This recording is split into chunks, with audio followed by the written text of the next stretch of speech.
Salutations everyone, and thank you for watching episode 31, yay, of DiabeticRadio.com. Today's episode is about forced trust.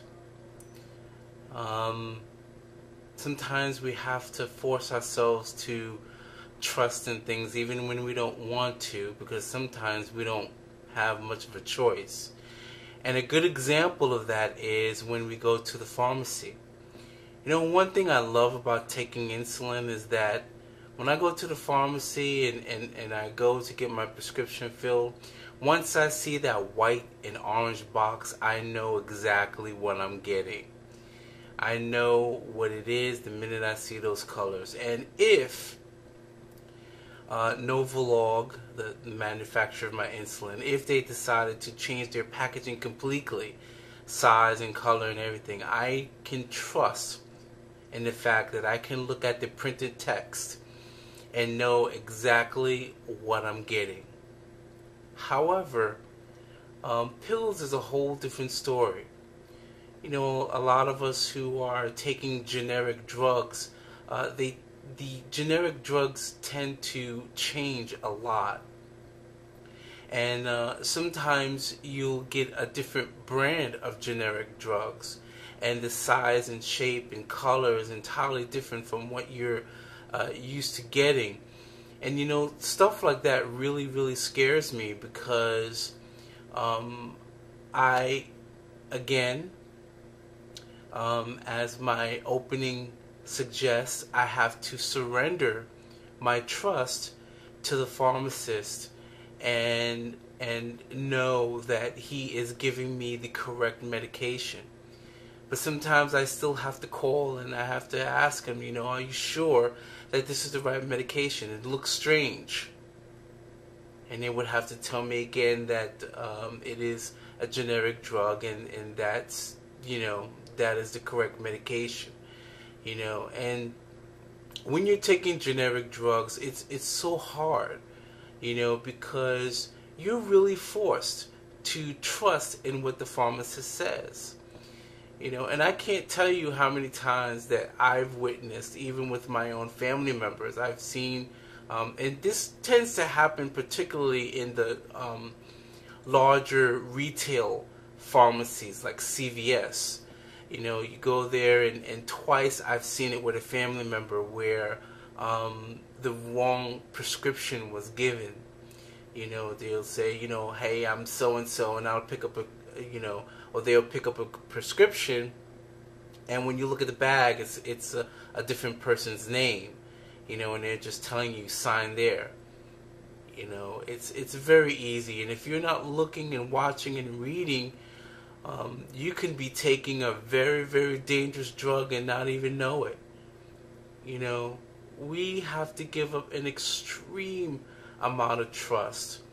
And sometimes, you know, when you're dealing with the pharmacy, that's just one thing that no matter what you think of, you can do to try to have a safe experience in terms of drugs and protecting yourself.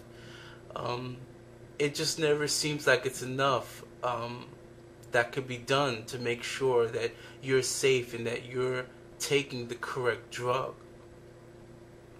Another situation I would like to talk about is when I met a male nurse some time ago, and we were talking, and diabetes came up, and I was discussing my regimens. And back then, I wasn't on a pump. I was doing injections for about 4 times a day, and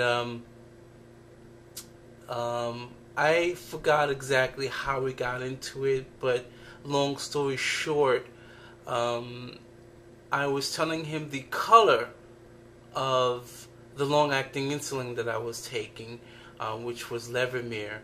And Levemir is a fairly newer insulin in comparison to all the others. And normally long-acting insulins are usually cloudy, but with Levemir, it's clear. And the problem with that conversation was that this nurse insisted that that color needed to be cloudy and not clear. Now, if I wasn't well informed, and if I wasn't someone that was level-headed, I could have easily went to the pharmacist and told them that they gave me a bad insulin if I wasn't in my right frame of mind. So again, if I was another person, I would have put so much trust and faith in that nurse, because after all, that nurse went to school. He's an RN. He went to school. He has to know what he's talking about, But it's just so happened that luckily I knew what I was taking, and I knew that he was wrong. And unfortunately, it took about a good 20 minutes to a half an hour before that nurse decided to finally say, well, in my hospital we never used Levemir before, so I don't know. And yet this nurse wanted to fight with me tooth and nail about something as simple as the color of an insulin.